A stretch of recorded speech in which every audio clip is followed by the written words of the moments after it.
ሩታና አብርሽ ተታረቁ። በትላንትናው ዕለት ሩታና አብርሽ መታረቃቸውን ሰምተናል። እንግዲህ ዛሬ አብርሽ ለቤተሰቦቹ ለጋሽዬ ለነ ኤፍሬምም ላስከፋቸው፣ ላስቀየማቸው፣ ብዙ ላንከራተታቸው ቤተሰቦቹ ይቅርታ መጠየቁን ሰምተናል። እንዲሁም ለሩታ ቤተሰቦችም በዛሬው ዕለት ይቅርታ መጠየቁን ሰምተናል። ሌላው ነገር ደግሞ አብርሽ ሩታን በትላንትናው ዕለት የፍቅር እራት ጋብዟት ነበረ። ብዙ ነገሮችም አንስተው አውርተዋል። እንዲሁም ደግሞ የድሮ ፍቅራቸውንም አድሰዋል፣ ይቅርም ተባብለዋል። ይሄንና ሌሎች አዳዲስ መረጃዎችን ይዤላችሁ መጥቻለሁ። ሰላማችሁ በያላችሁበት ይብዛልኝ። ሩታን የምትወዱ ሩታን የምትደግፉ ሁሌም ከሩታ ጎን አለን የምትሉ የተወደዳችሁ ቤተሰቦቼ እንደምን አላችሁ? ሰላማችሁ በያላችሁበት ይብዛልኝ። ላይክ፣ ሼር፣ ሰብስክራይብ እያደረጋችሁ አካውንቴን እንድትደግፉ አደራ ላለሁ። በትላንትናው ዕለት እንግዲህ ብዙዎችን ያስገረመ ቪዲዮ ነበር የተለቀቀው። ሩታ ማንም ታደርጓለች ብሎ ያልጠበቀውን ነገር ነበር ያደረገችው። በእርግጥ ከዛ በፊት ብዙ ደረጃዎችን ደርሰው ነበረ። ብዙዎች ደግሞ ድጋሚ ይሄ ትዳር አይስተካከልም፣ በቃ አንድ ላይ ሊመለሱ አይችሉም ባሉበት ሁኔታ አብርሽም ደግሞ ታስሮ ሩታም በቃ ካሁን በኋላ ወረቀቱን ብቻ ፈርምልኝ፣ ማንንም አልሰማም፣ የማንንም አማላጅነት አልፈልግም እያለች በነበረበት ሰዓት አብርሽ በፍርድ ቤት በተሰጠው አንድ ቀን ውስጥ ሩታን ሩሙ ድረስ ጠርቶ ያናገራት ንግግሩ፣ ልመናው ያው ፍሬ እንዳፈራና የሩታንም ልብ እንዳራራለት አይተናል። እንግዲህ ጋሽዬና ኤፍሬም ብዙ በእነሱ መጣላት ጉዳይ መልሰው እንዲታረቁ ለፍተው ነበረ። ሁለቱንም በየግል እየጠየቁ ተንበርክኮ ይቅርታ እስኪጠይቅ ኤፍሬም ሩታን ድረስ አይተን ነበረ። ለዛም ነው በተታረቁበት ጊዜ አብርሃም ቀጥታ በቃ ቶሎ እንዲያውቁ የፈለገው መታረቃችንን ታርቀናል ብሎ ደስታውን ለመጀመሪያ ጊዜ ያካፈለው ለጋሽዬ ነበረ። ጋሽዬም እንግዲህ የሚያደርጉት እስኪጠፋቸው ድረስ እጅግ ተደስተው ነበር። ብዙ ለፍተዋል፣ ደክመዋልና ይገባቸዋልም እና በጣም ተደስተው ነው አብርሃምን ያመሰገኑት። ሩታንም እንግዲህ አቅፋው በጣም አመሰግናለሁ ይህን እድል ስለሰጠሹ ለልጄ ያሏትና ጋሽዬ ለእኔ ይቅርታ ማለት አይገባችሁም፣ እናንተ ስትታረቁ ይቅር እላችኋለሁ እንዳሉት ያው ልክ ሲታረቁ እንግዲህ ሁለቱንም ይቅር ብለዋቸዋል።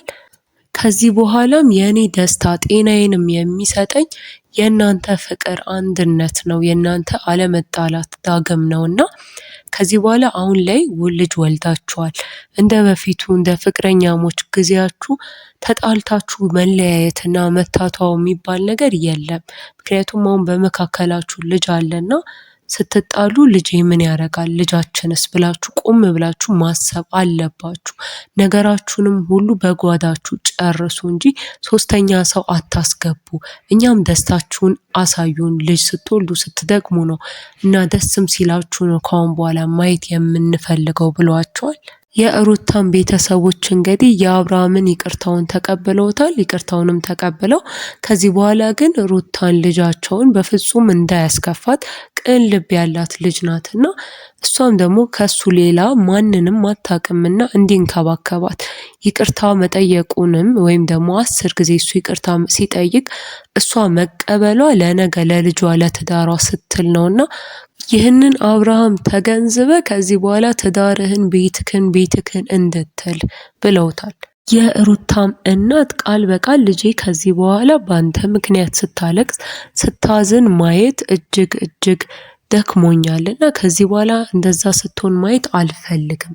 ራስክን አስተካክለክ ያሉብህን ችግሮች ገምግመክ ፈተክ ችግር እንኳን ቢመጣ ቁጭ ብላችሁ አውርታችሁ ለትዳርክ እውነተኛ መሰሶ እውነተኛ ትዳሩን የሚጠብቅ የሚያቆም ወንድ እንድትሆን እፈልጋለሁ። ነገ ልጃችሁ ከእናንተ ብዙ ሊማር ይገባዋል። ለልጄ የወደፊቱስ ምንድነው የምሰጠው ምንድነው ማሳየው ብላችሁ ማሰብ መቻል ይገባችኋል። አብርሃም አንተም ወጣት ነክና ወተክ መዝናናት አየር መቀየር ያምርክ ይሆናል። ሆኖም ግን አሁን ባለትዳር እስከሆንክ ድረስ ስትወጣም ስትዝናናም ወይም ደግሞ ሌሎች ነገሮችን ስታደርግ ምንጊዜም ከአጠገብክ ሩታን ይዘክ መሆን አለበት። ምክንያቱም ባለትዳሮች መለያየት የለባቸውም። ከዚህ በኋላም ደግሞ ልጅነት የለም። እንደ ወንድ ቤትክን ልታቆም የሚገባው አንተ ነህ።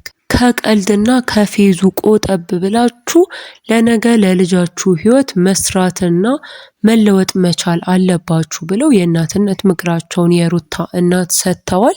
ወደ ሌላኛው መረጃ ሳልፍ ደግሞ በትላንትናው ዕለት እንግዲህ ሩታና አብርሽ የፍቅር እራት ተገባብዘው በልተው እንደነበረ አብርሽም በዛ ጊዜ ብዙ ላደረጋት ነገር እስከዛሬም ለሆነው ሁሉ በትልቁ ይቅርታ ጠይቆ እንደነበረ አይተናል።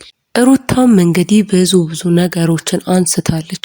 ነገሩ ከመጀመሪያው ጀምሮ እንዴት የት ድረስ እንደደረሰ እስከ ፍቺ ወረቀት እስከ ፖሊስ ጣቢያ እንዴት እንደደረሰ በእነሱም በመሃል የነበራቸው እልህንም ጭምርና እንግዲህ ይሄ ሁላ ነገር የሆነው አልሸነፍ ባይነት ነው። የሆነ ሰው ሲሸነፍ ደግሞ ነገሮች ይቀዘቅዛሉ፣ ይበርዳሉ እና ይህንንም ሁለቱ በደንብ ያወሩበት ይመስላል። ታም እንግዲህ አስረግጣ የተናገረችው ከዚህ በኋላም ቢሆን የጓደኞቹን ጣልቃ ገብነት እንደማትፈልግና ሄርሜላንም ቢሆን በተለይ ሄርሜላን ከዚህ በኋላ በጓደኝነትም በምንም አይነት መልኩ ሊያገኛትም ሊያያትም ከሷ ጋር ያለውን ምንም አይነት ኮኔክሽን እንዲያቆም ጠይቀዋለች።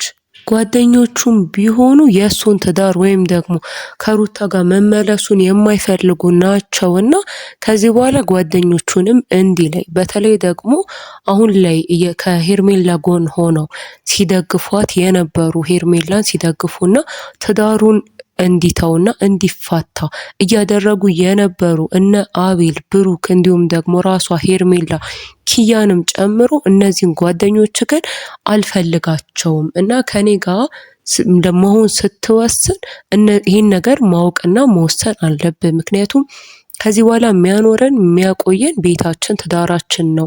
ነገ ላይ እኔ እናንተ ነን የምንቀረው እንጂ እነዚህ ጓደኞችክ የሉም አይኖሩም እና ከዚህ በኋላ ጓደኞችክን የግድ እንድትመርጥ ብላም ነግረዋለች።